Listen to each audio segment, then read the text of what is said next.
Thank you. You are a great group. Oh, thank you. You're an attractive group. You're pretty smart. If you're athletic, you're pretty athletic. But there are people more attractive than us, more smarter than us, more athletic than us. But nobody can be us as good as we can be ourselves. And really, I think we are all God's masterpiece. And you look the way you do, you have the body style the way you have the intellect you have the disposition and character you have because God gave you that. You don't have to feel competitive with anyone. You are the equal of anybody you will ever meet. Maybe not in intelligence, maybe not in athletic ability, but you are you because God selected everything about you to be the way you are. So you measure up. You don't have to take second place to anybody. I want to talk about evolution. The thing about evolution is it pretty much denies God and it pretty much destroys faith. And there are some reasons for that. The reason you and I believe evolution is that's what we were taught by our authority figures, by our teachers, our instructors, our professors. And so we had no reason to distrust them. They had no reason to deceive us because they were telling what they had been taught by their professors, their authority figures, and the people who taught them were taught that by their authority figures all the way back up to the research scientist. And unless you are a research scientist, you believe evolution on faith. Think about it. Now there's a couple of perceptions of the theory of evolution. One, and this is a real thing, it rules. It is the authority in science, in education, pretty much in government, in media, in the entertainment side of media, and in the news side of media, and in culture.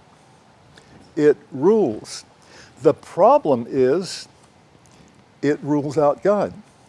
The other perception of the theory of evolution, I want you to, this is the important one.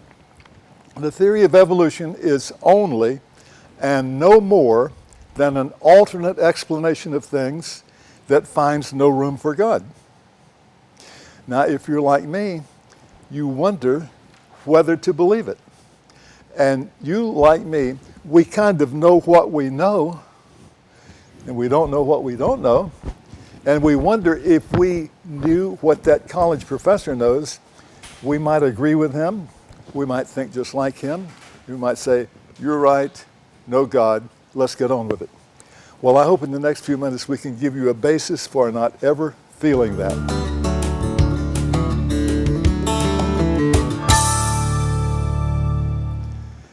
The problem is the theory of evolution sounds like good news at first. Nobody keeping score, nobody even making rules. So when temptation comes, and temptation comes to all of us, when it comes, you have one less reason to resist temptation. Nobody keeping score. So when somebody is tempted to take advantage of you, whether it's a small thing or a big thing like maybe taking your life, it's a good thing for God to be there in their thinking because it's an additional reason to resist the temptation.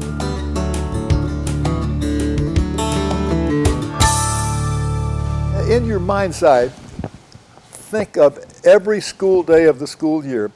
Tens of millions of children from 6 years old up are going in to learn, to be trained, to be conditioned, to be brainwashed, to be what?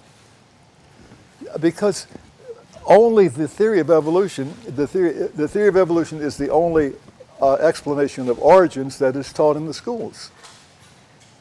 Not only that, they stigmatize you and intimidate you, and if you don't go along with the theory of evolution, you are an outcast, you are viewed as poorly educated, maybe even a Bible thumper, one of those.